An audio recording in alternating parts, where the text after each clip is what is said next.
A boarding pass isn't just paper and ink. It's a promise. A contract for a seat, a journey, a destination. For Amara Jones, her first-class ticket to Seattle was more than that. It was a symbol. A culmination of sleepless nights, of defying expectations, of earning her place at the head of the table. But on transcontinental air, Flight 719, that promise was about to be broken. The flight crew saw her skin before they saw her ticket, her youth, before they saw her brilliance. They would force her from her rightful seat, making her take a walk of shame to the very back of the plane. They had no idea they were publicly humiliating their own guest of honor. The airport hummed with a unique kind of energy, a symphony of rolling suitcases, muffled announcements, and the palpable anticipation of departure. For Amara Jones, that hum was the soundtrack to the single greatest achievement of her 21 years. Clutched in her hand was a first-class ticket to Seattle, its crisp edges feeling impossibly significant. It wasn't just a ticket, it was a trophy. 4 years at the Georgia Institute of Technology, a place where she was often the only black woman in her advanced astrophysics classes, had been a grueling marathon. She'd weathered the subtle dismissals, the surprised looks when she aced quantum mechanics exams, and the condescending advice from a professor who suggested she might be more comfortable in a less demanding major. She hadn't gotten comfortable. She had gotten determined. She'd spent nights in the observatory when her friends were at parties, her companions the silent, distant stars she was learning to understand. Her senior thesis on exoplanetary atmospheric composition was already being cited in academic papers. The result of it all, Valedictorian. And with that honor came the invitation. Not just an invitation, the invitation. Dr. Alistair Finch, the legendary head of the Starkwell Foundation, had personally called her. The Foundation's annual Young Innovators Gala in Seattle was the premier event for emerging minds in science and technology. They weren't just flying her out, they were making her the keynote speaker, a 21-year-old sharing the stage with Nobel laureates and tech billionaires. We don't just want to celebrate your achievement, Ms. Jones. Dr. Finch's warm British voice had crackled over the phone. We want the world to hear from the future. Your future. So the first-class ticket booked and paid for by the Foundation felt like the first tangible proof that she had arrived. Her mother had cried when she saw it. Her father had hugged her so tight he'd lifted her off the floor. It was their victory as much as hers. Walking down the jet bridge for Flight 719, she felt a thrill. She'd only flown a few times in her life, always in a cramped middle seat by the toilets. The exclusive lane for first class felt like a portal to another world. She gave the gate agent a warm smile, her passport and ticket ready. "Enjoy your flight, Ms. Jones," the agent said, barely looking up. Amara stepped onto the plane. The air was different here at the front. It was calmer, the lighting softer.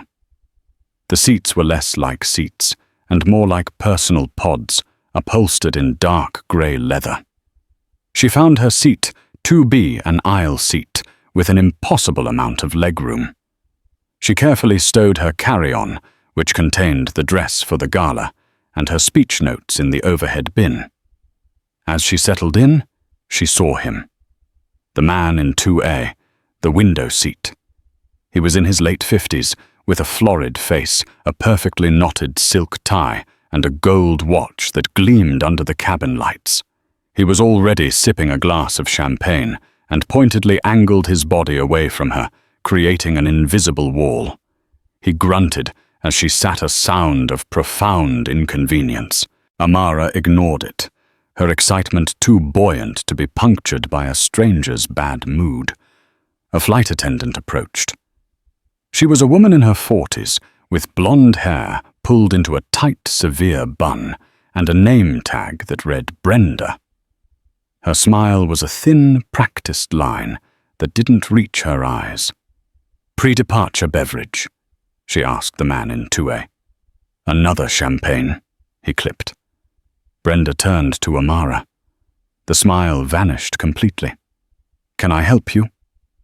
The question was not an offer of service. It was a challenge.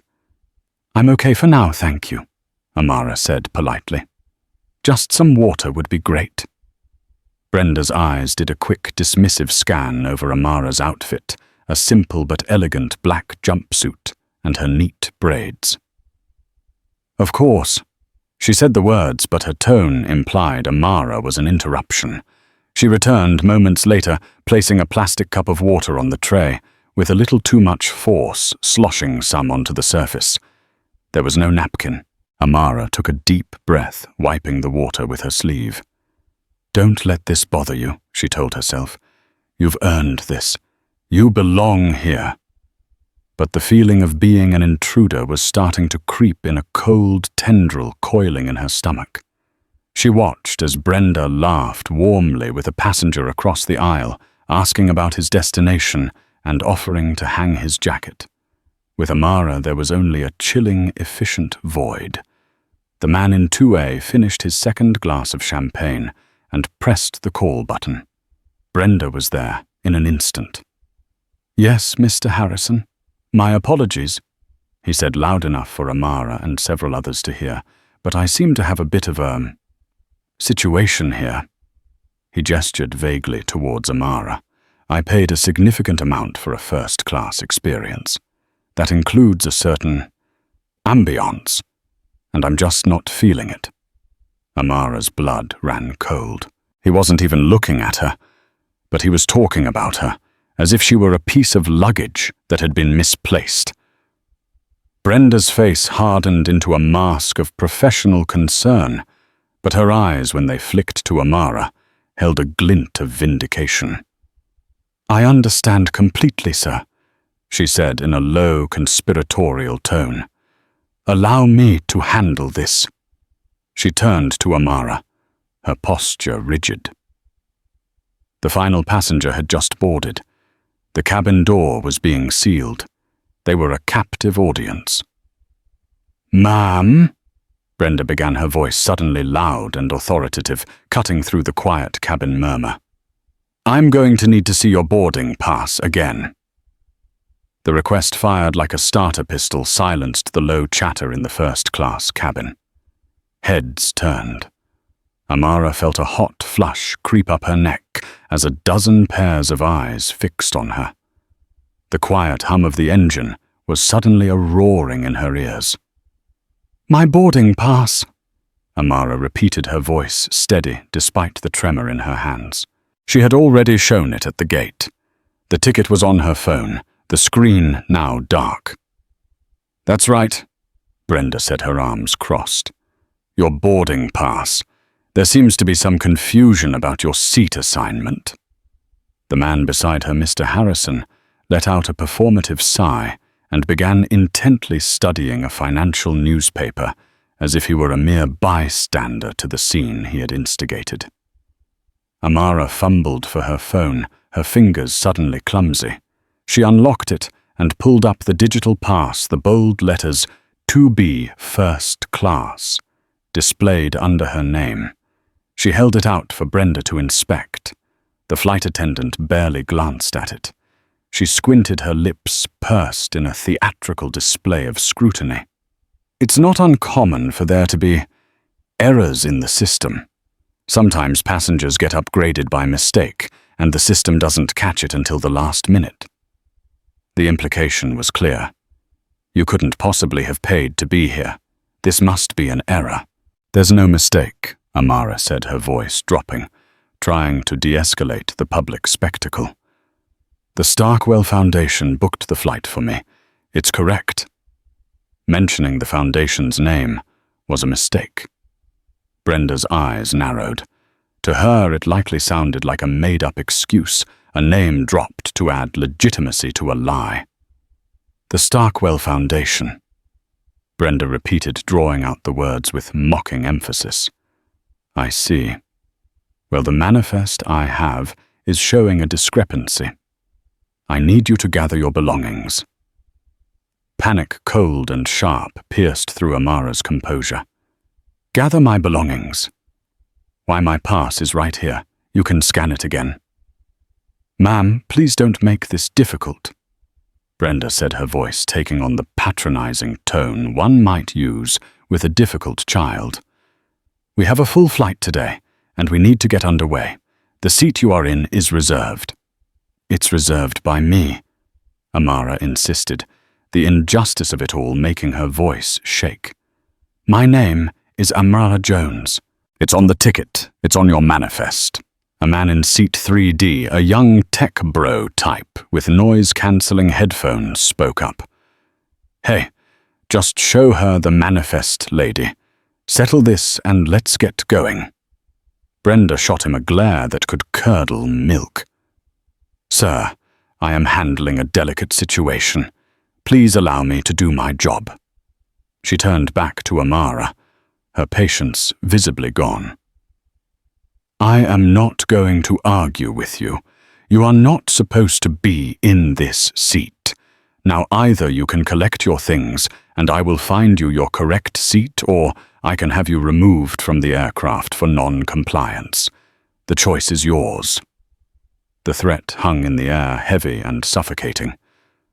Removed from the plane, Amara whispered, horrified. This flight was everything. The gala, the speech, the culmination of her life's work so far, it all hinged on her being on this plane. She couldn't risk being deplaned, arrested, and becoming a viral video of an unruly passenger. She looked around the cabin for help, for a single face that showed support or understanding.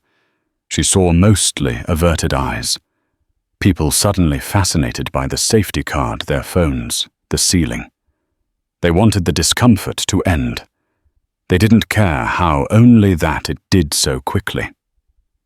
The man in 3D had already put his headphones back on, retreating from the conflict.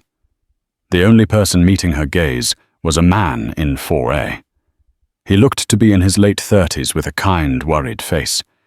He looked like he wanted to say something but hesitated, caught in the paralysis of a bystander. Defeated Amara felt the fight go out of her. The public humiliation was a raw, open wound. To argue further would only make her the villain in their story. She had been expertly cornered. Fine, she said, the word tasting like ash. Her voice was barely audible. Fine. Thank you for your cooperation, Brenda said, her victory, smug and absolute. She gestured down the aisle with a sharp flick of her wrist. Your seat is in the rear of the aircraft, Section E. I'll show you. Amara stood up on trembling legs. She reached into the overhead bin to retrieve her carry-on, her movements stiff and robotic. Every eye was on her. She felt their stares like physical blows, a mixture of pity, annoyance, and suspicion. She could hear their unspoken thoughts. See, we knew she didn't belong. Brenda stood impatiently, arms crossed again, tapping her foot. Mr. Harrison, her seatmate, didn't even have the decency to look at her. He just shifted his legs slightly to give her room to pass, as if she were a piece of furniture being moved. With her bag in hand, Amara faced the long, narrow aisle. It looked like a mile-long gauntlet. Past the curtain separating the classes into the crowded, noisy world of economy. She had to walk past every single person who had just witnessed her being treated like a criminal. Brenda gestured for her to go, a silent, imperious command. Amara took the first step, leaving the plush carpet of first class behind. The walk from seat 2B to the back of the plane was the longest journey of Amara's life. Each step was a fresh wave of humiliation. The curtain separating first class from economy felt like a tangible barrier between two worlds, and she was being forcibly cast out of the one she had earned. As she passed through the curtain, The atmosphere changed instantly. The calm, spacious cabin gave way to a dense forest of seats, filled with the cacophony of families, settling in friends, laughing, and the electronic chime of video games. The air was thicker, warmer, and the stares were different. Here, people didn't know the context. They just saw a flight attendant grimly escorting a young black woman from the front of the plane to the back. The looks were a mixture of curiosity and judgment. What did she do? Did she sneak into first class? Is she being arrested? Amara kept her eyes fixed on the worn blue carpet, focusing on placing one foot in front of the other. Her face was a stoic mask, but inside her spirit was crumbling. Brenda led her down the aisle without a word, her presence a silent proclamation of Amara's guilt. They passed row after row of passengers. A mother shushed her child and pulled him closer as Amara passed. A group of college boys on their way to a spring break trip paused their loud banter to watch her go by, one of them letting out a low whistle. Each glance, each whisper, was a fresh cut. Finally, they reached the last few rows of the plane where the fuselage narrowed, and the rumble of the engines was a constant bone-jarring vibration. This was the section next to the galley, and the lavatories where a line of people would inevitably form. Brenda stopped at row 38. "Here," she said, pointing to 38E, a middle seat. The seat was an island of misery, wedged between a large, sweaty man, who was already overflowing into the space, and a teenager with headphones blasting music so loud Amara could hear the tinny beat from 2 feet away. The legroom was non-existent, her knees pressing hard against the seat in front of her. "My bag won't fit up here," Amara said numbly, gesturing to the already overflowing overhead bins. Brenda let out an exasperated sigh.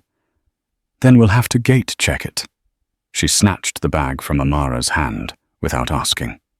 The bag with her gala dress and her keynote speech. "Wait," Amara pleaded. "There are fragile things in there, and my speech." "It will be fine," Brenda snapped, already turning to walk away. "You can pick it up at baggage claim in Seattle. Now please take your seat so we can depart." There was no choice. Amara squeezed past the man at the aisle, murmuring an apology he didn't acknowledge. She folded herself into the cramped seat, the armrests digging into her sides. The door to the lavatory opened and closed each time with a loud whoosh. Brenda's voice came over the PA system moments later, bright and cheerful. "Ladies and gentlemen, on behalf of Transcontinental Air, I'd like to welcome you aboard Flight 799 with service to Seattle. We are just completing our final safety checks and should be pushing back from the gate momentarily." Amara leaned her head back against the hard, unforgiving seat and closed her eyes, willing herself not to cry. It was one thing to be doubted by professors or ignored by classmates. That was a battle she knew how to fight with hard work, with excellence, with results that spoke for themselves. This was different. This was a public stripping of her dignity based on nothing but a stranger's prejudice and a flight attendant's malice.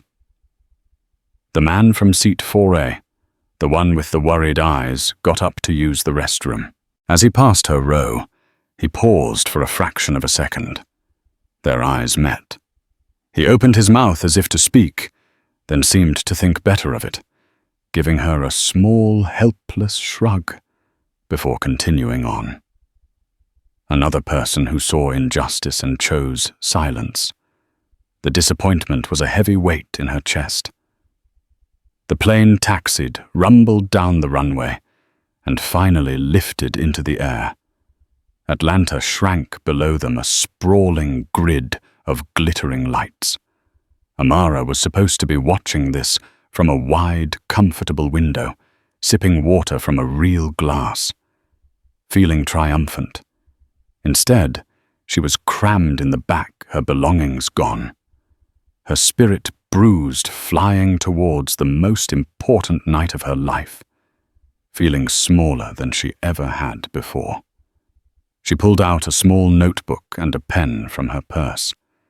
If they had taken her speech, she would write it again. They could take her seat, they could take her bag, but they would not take her voice. An hour into the flight, the plane was a self-contained universe, cruising at 35,000 feet. The cabin lights were dimmed, and a movie marathon was in full swing. Amara, unable to focus, was sketching out the key points of her speech on a cocktail napkin, the only paper she could find. The words felt hollow, her thoughts clouded by the lingering sting of her demotion. Suddenly, the PA system crackled to life, silencing the movie soundtracks and waking sleeping passengers. It wasn't the chipper automated voice announcing turbulence. It was a person, their voice calm and authoritative. "Good afternoon, ladies and gentlemen. This is your Captain Eva Rostova speaking." The voice was female, with a faint, unplaceable Eastern European accent. It commanded attention. "We have a smooth flight ahead of us today, with an expected on-time arrival at Seattle-Tacoma International Airport. I hope you're all comfortable and enjoying the service from our excellent transcontinental crew." There was a pause. Amara braced herself for a standard weather update. "On a more personal note," Captain Rostova continued, her tone shifting slightly, becoming warmer, "I'd like to take a moment of personal privilege. It's not often we get to share our cabin with true innovators, people who are actively shaping the future. Today we are honored to have one such individual on board with us." In the first-class cabin, Mr. Harrison preened slightly, adjusting his tie. He glanced around, assuming the captain might be talking about him, a titan of industry. Across the aisle, a well-known software developer also sat up a little straighter. Brenda, serving drinks from her cart near the front, paused and smiled. She loved when VIPs were acknowledged. It made the flight feel more prestigious. "This person is traveling to Seattle to be the guest of honor and keynote speaker at the Starkwell Foundation's Young Innovators Gala." The captain's voice filled the cabin. "An event that celebrates the brightest young minds in the world." Mr. Harrison's self-satisfied smile faltered. He wasn't speaking at any gala. He looked around, confused. "As a former engineer myself, I am always thrilled to see groundbreaking work in the aerospace field.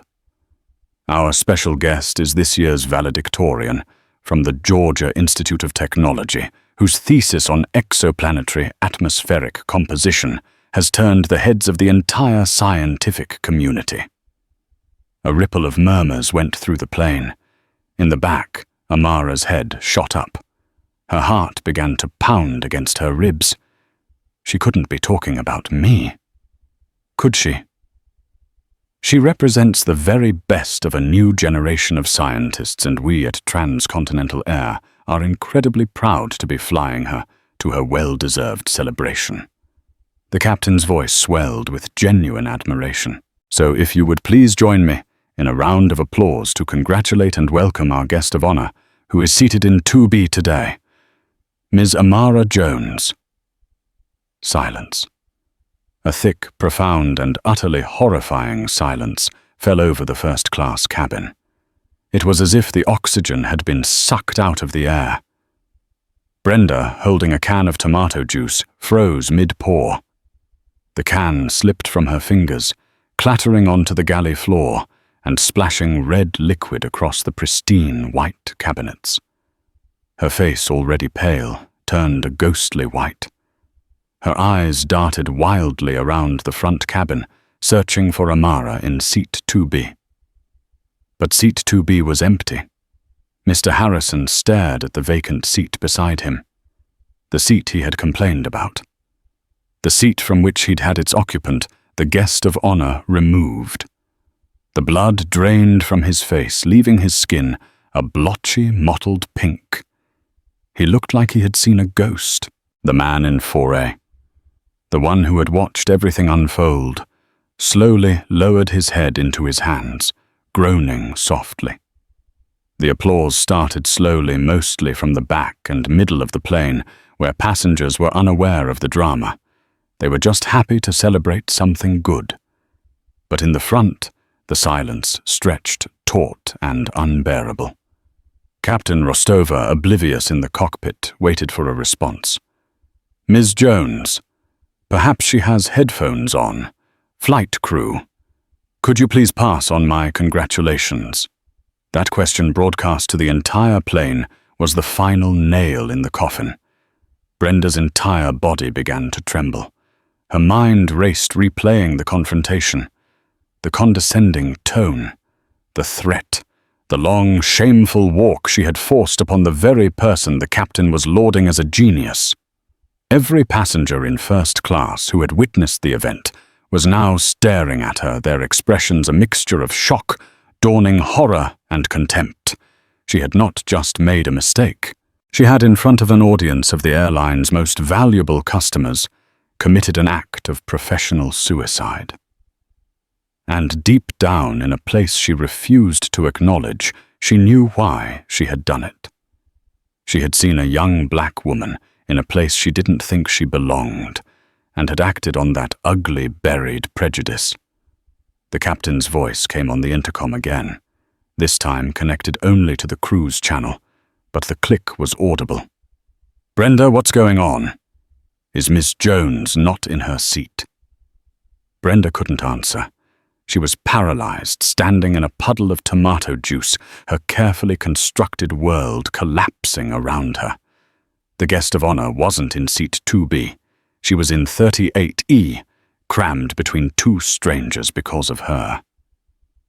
The aftermath of the captain's announcement was chaos in slow motion. A junior flight attendant, seeing Brenda's catatonic state, rushed to the front.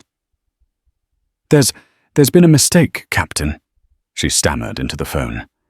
"A seating issue. We're resolving it now." In the cockpit, Captain Eva Rostova's brow furrowed. "A seating issue. With our guest of honor. Explain." The junior attendant's frantic, whispered explanation over the intercom was all it took. A few moments later, the fasten seatbelt sign pinged on, even though the air was perfectly smooth. Captain Rostova was coming out.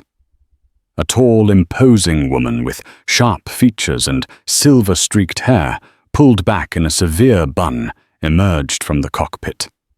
She wore her captain's uniform with an air of absolute authority that made Brenda's earlier posturing look like a child playing dress-up. Her steel blue eyes swept over the first-class cabin, taking in the empty seat at 2B Brenda's ashen face, and Mr. Harrison, who was now attempting to become one with his leather seat. She didn't speak to Brenda. Not yet. Her gaze found the junior flight attendant. "Where is she?" she asked, her voice low and dangerously calm. "Row 38, Captain. Seat E." Without another word, Captain Rostova began the long walk to the back of the plane. The passengers watched in stunned silence as the pilot herself marched down the aisle on a mission. The authority rolling off her was palpable. This was not a woman who tolerated incompetence. Back in row 38, Amara was a statue. She had heard it all. The announcement, her name, her seat number, the confused silence. She felt a strange, dizzying mix of vindication and renewed anger. They knew. Now they all knew. When Captain Rostova arrived at her row, she stopped. She looked at the cramped conditions at Amara's knees, jammed against the seat in front of her, at the man beside her snoring loudly. The captain's expression was grim, a mask of professional fury. "Ms. Amara Jones, she asked, her voice now gentle, respectful. Amara looked up and simply nodded, unable to find her voice. On behalf of Transcontinental Airlines, and from me personally, I am profoundly sorry. Captain Rostova said, her voice clear enough for the surrounding rows to hear. What happened to you on this aircraft is inexcusable. It is a failure of our crew and a failure of our company's values. Please allow us to escort you back to your ticketed seat. Behind the captain, a pale and trembling Brenda had appeared, urged forward by another crew member. Ma'am, Brenda began, her voice cracking. I am so sorry. There was a manifest error. I was just following procedure. I didn't. The excuses tumbled out weak and transparent. Amara looked past the captain and directly at Brenda. She saw not just a flight attendant who had made a mistake, but the embodiment of every person who had ever judged her on sight. For the first time since boarding, Amara felt her power return. She was no longer the humiliated girl. She was the guest of honor. She took a slow, deliberate breath. A manifest error? Amara asked, her voice quiet, but carrying the weight of the entire incident. Or a judgment error? You didn't look at your manifest. You looked at me, and you decided I didn't belong. Brenda flinched as if struck. No, That's not... You didn't just ask me to move. Amara continued, her voice gaining strength. You accused me in front of everyone. You threatened to have me removed from the plane. You took my bag with my speech in it. Was that all part of the procedure for a manifest error? The captain put a hand on Brenda's arm, silencing her. She is right, Rostova said, her voice like ice. Go back to the galley, now! Brenda scurried away, utterly defeated. Captain Rostova turned back to Amara. Please, Ms. Jones, let us correct this. We have your seat waiting for you. We will find your bag immediately. Amara looked from the captain's earnest face to the empty first-class seat far down the aisle. Moving back there now wouldn't erase what had happened. It would be like trying to put a shattered vase back together. The cracks would always be there. In fact, accepting the seat now felt like accepting an apology that wasn't enough. It would make the other passengers comfortable again. It would smooth over the incident and allow everyone to forget. And Amara Jones would not let them forget. Thank you, Captain, she said with a newfound, unshakable poise. I appreciate your apology, but no. The captain blinked, surprised. No.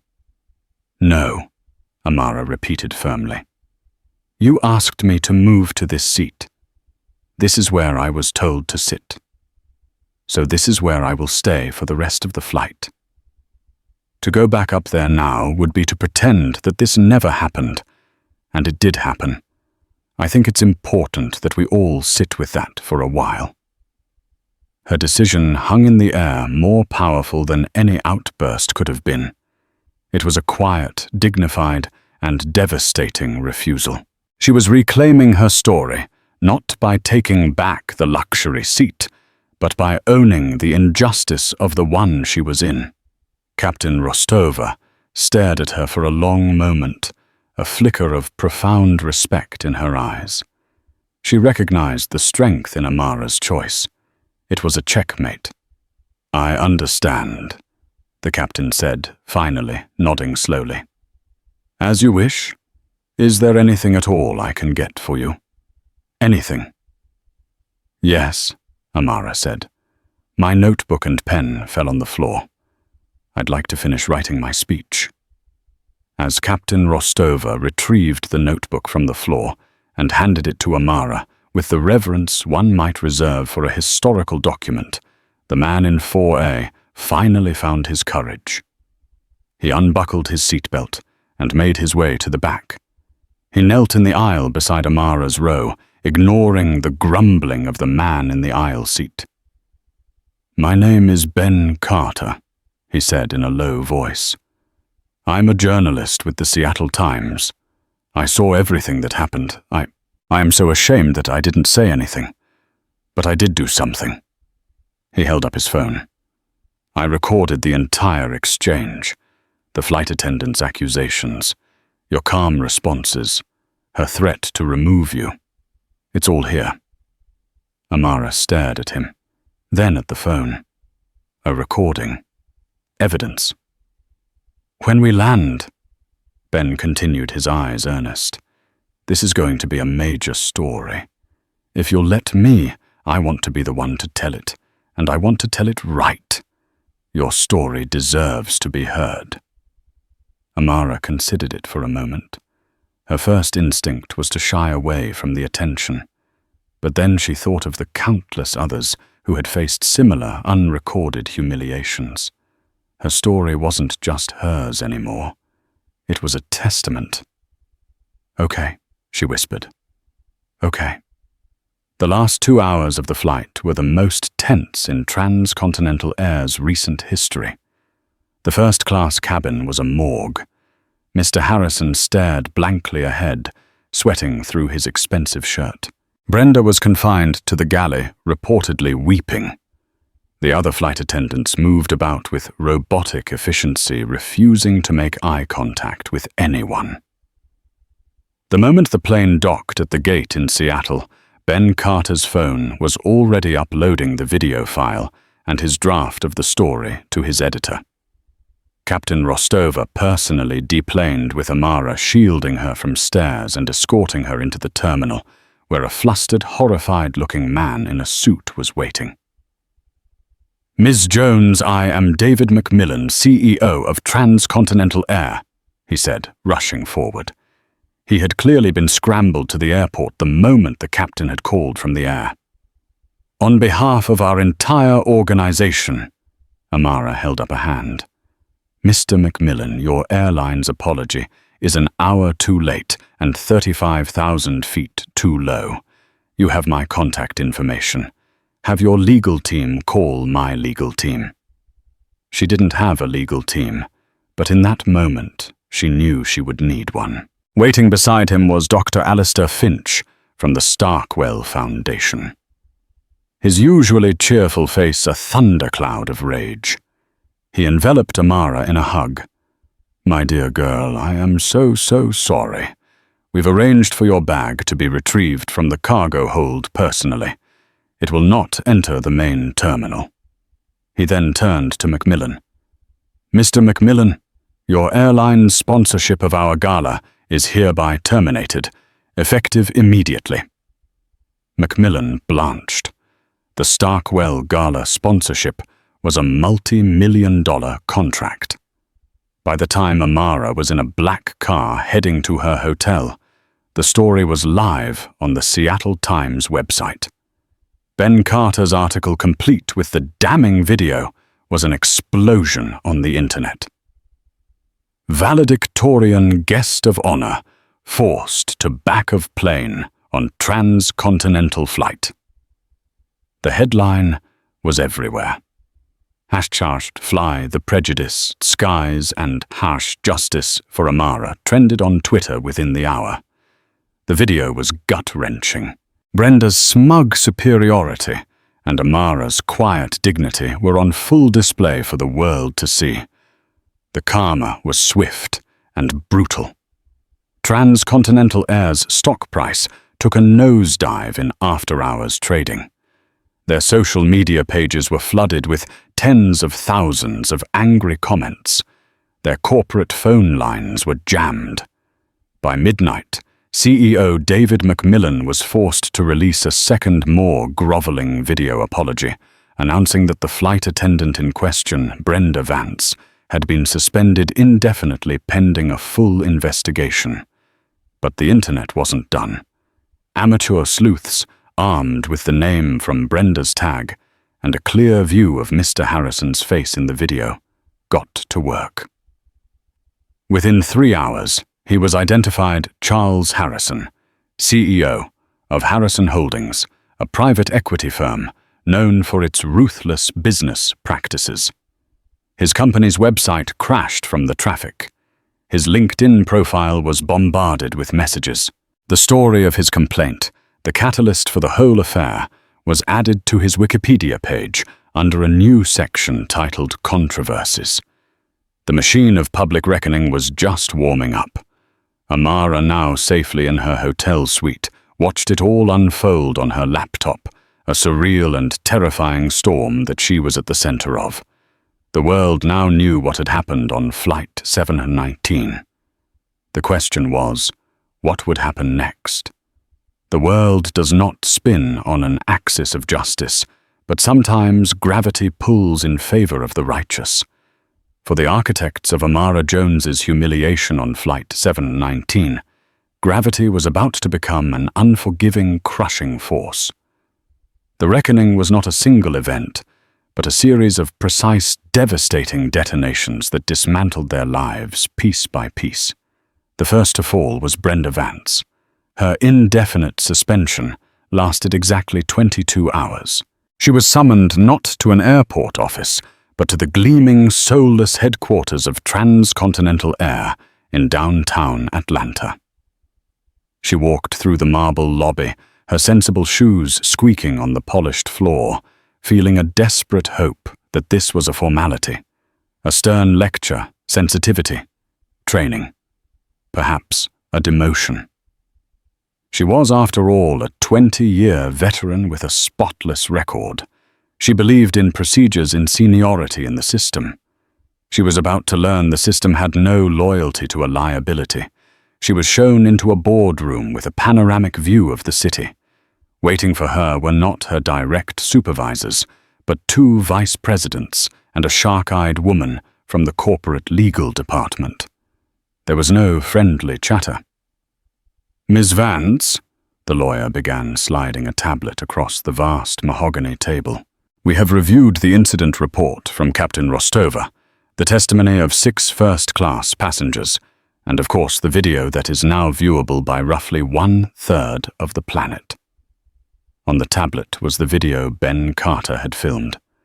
Brenda couldn't watch it. She stared at her own hands, twisting a loose thread on her cuff. "In the video," the lawyer continued, her voice as sharp as a shard of glass, "we see you ignore a valid boarding pass.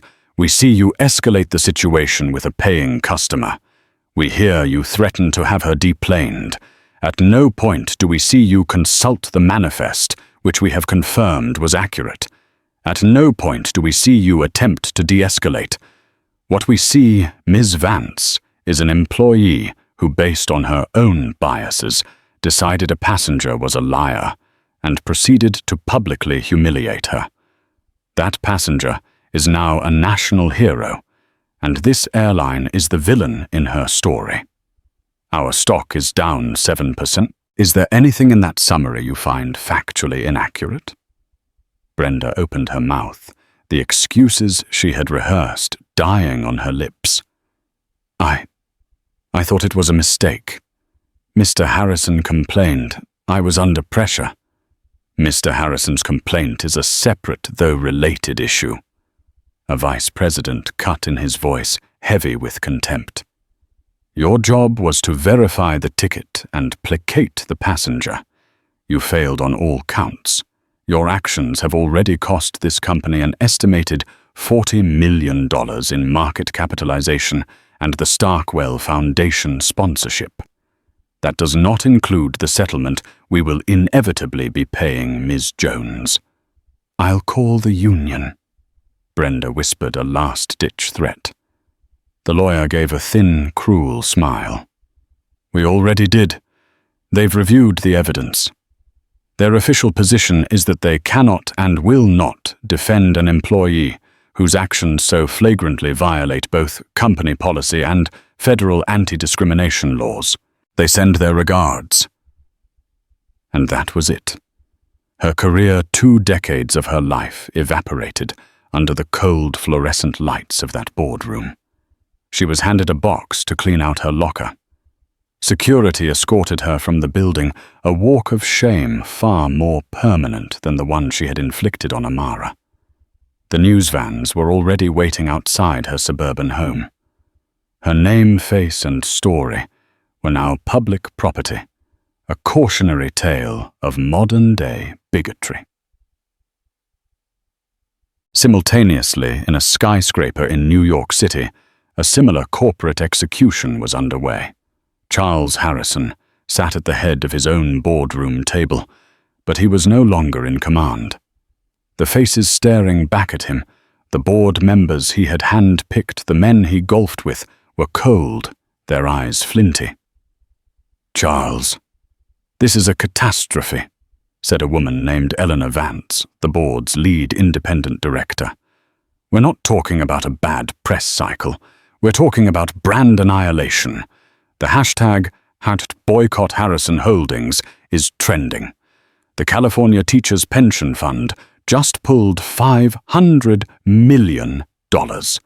They cited the moral turpitude of the firm's leadership." "It was a misunderstanding." Harrison blustered, his face the color of a ripe plum. "The girl was being disruptive. The media is twisting this. We've seen the video, Charles," Eleanor said flatly. She was sitting quietly. "What you called ambiance, the rest of the world calls a black person sitting next to you. You didn't just express a preference. You used your privilege to have a young woman humiliated. You made yourself, and by extension, this firm, the face of entitled racism." "I built this firm," he roared, slamming a fist on the table. "And you have now endangered it," Eleanor countered, unmoved. "Your personal conduct has become a direct and material threat to shareholder value. The board has held a vote. We are invoking Clause 17B of your contract. We are asking for your immediate resignation." Harrison stared at her, his mouth agape. He had always seen himself as a titan, an untouchable master of the universe. But in that moment, he was just a liability, an asset to be liquidated. The power he thought he possessed was merely rented from the people in this room, and the lease had just expired. He was finished. His carefully crafted legacy as a brilliant financier was permanently overwritten. From now on, he would only be remembered as the man who complained about sitting next to Amara Jones.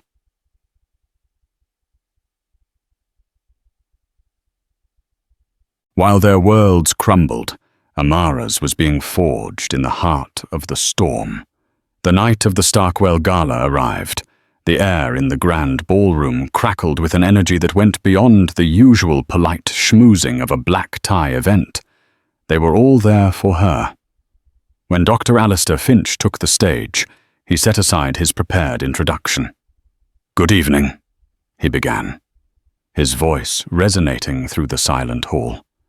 "We are here to celebrate innovation. We often think of innovation as a new technology, a new algorithm, a new discovery. But sometimes the most profound innovation is a demonstration of character, of grace in the face of indignity." Our keynote speaker was supposed to come here to talk to us about the stars. But on her journey here, she was forced to teach a masterclass on how to be a human being. The standing ovation began before he even said her name. It was a wave of sound, a roar of support that washed over Amara as she walked towards the stage. She felt a tremor in her hands, but as she gripped the sides of the podium, a profound calm settled over her. She looked out at the sea of faces, Nobel laureates, tech CEOs, the intellectual elite of the nation, and they were all looking at her, waiting. She took a breath and began. "Before I talk about the atmospheres of distant worlds," she said, her voice steady and clear, "I want to talk about the atmosphere in a 300-foot aluminum tube at 35,000 feet. An atmosphere in physics is a layer of gases retained by a planet's gravity. In social terms, it's a set of unspoken rules and assumptions retained by the gravity of prejudice." She paused, letting the metaphor land. 2 days ago, I was deemed a contaminant in a first-class atmosphere. The operating hypothesis formed without sufficient data was that I did not belong. This conclusion was reached not through logic, but through a recursive error in our social code, a bias that executes when certain inputs are received. In my case, the input was the color of my skin. She recounted the events of the flight with the dispassionate precision of a scientist presenting a paper. There was no quaver in her voice, no appeal for pity. She simply stated the facts, and their cold brutality was more damning than any emotional appeal could have been. When the truth of my presence on that plane was revealed via a secondary source, the captain an attempt was made to correct the error. I was offered a return to my original seat. I respectfully declined, because in science, when an experiment yields an unexpected result, you don't just throw it out. You study it. You ask why. My experiment was this. What is the value of a seat if the dignity of the person in it is considered conditional? Returning to seat 2B would have reset the system to a false equilibrium. She continued, her voice rising with passion. It would have made everyone comfortable again. But comfort is the enemy of progress. The discomfort in that cabin was data. It was the friction of a system confronting its own flawed programming. I chose to stay in seat 38E, not as a punishment, but as a living reminder of the error. A reminder that you can't fix a problem by simply moving it out of sight. She connected her experience to the very purpose of their gathering. We are all here because we believe in seeking truth, whether it's in the heart of a distant nebula or the code of a new AI. We look for potential. We look for what is possible. My work involves analyzing the faint light signatures of exoplanets, searching for signs of life hundreds of light years away. It is an act of profound optimism. But what is the point of searching for potential across the vastness of space if we fail to see the potential sitting right next to us? If we allow our vision to be distorted by the old gravitational pull of prejudice? She looked across the room, making eye contact with the titans of industry. So my challenge to all of you tonight is not just to innovate in your labs and your boardrooms. It's to innovate in your humanity. Debug the code of your own biases. Question the systems you operate in. And the next time you see someone being relegated to the back for any reason, ask yourself a simple question. What brilliance are we as a society casting aside in our quest for comfort? She finished, and for a moment there was absolute silence. Then the room exploded. It wasn't polite applause. It was a roar of catharsis and acclamation. People were on their feet, tears in their eyes. She had done more than give a speech. She had delivered a manifesto. The aftermath was a deluge. Her new agent, secured by Dr. Finch, before she even left the stage, fielded calls from every major publishing house. The bidding war for her memoir, Seat 38E, ended with a staggering 7-figure advance. The law firm of renowned civil rights attorney Benjamin Crump took her case against Transcontinental Air pro bono. The eventual settlement was historic, not for the monetary sum, most of which Amara immediately pledged, but for the mandatory sweeping policy changes it forced upon the airline, which would be known internally as the Jones directives. She accepted a visiting fellowship at MIT, but her true passion became her foundation. With the first check from her book deal, she launched the 38E Scholars, a program dedicated to funding and mentoring underrepresented students in STEM. Its mission was simple: to ensure that the next generation of brilliant minds would never have to question if they belonged in the front of the room. Amara Jones had boarded a plane as a valedictorian. She had been treated like a trespasser. But she had walked off it a leader, her voice amplified by the very injustice meant to silence it. Her journey down that aisle was not a walk of shame, but a path to power, proving that sometimes the view is clearest from the back of the plane, where you can see everything that's wrong with the front. Amara's story isn't just about a plane ride. It's a powerful reminder that the worst moments of prejudice can inadvertently reveal the strongest characters. The crew of Flight 799 tried to put her in her place, but instead they showed the entire world her true place at the forefront of a new generation. Justice in this story wasn't just a legal settlement. It was swift public karma. It was the complete reversal of fortunes, where those who dealt humiliation were themselves humiliated, and the one they tried to diminish rose higher than ever. What do you think? Was the airline's response enough? What would you have done in Amara's shoes? Let me know your thoughts in the comments below. If you believe that dignity and respect should never be questioned, hit that like button to show your support.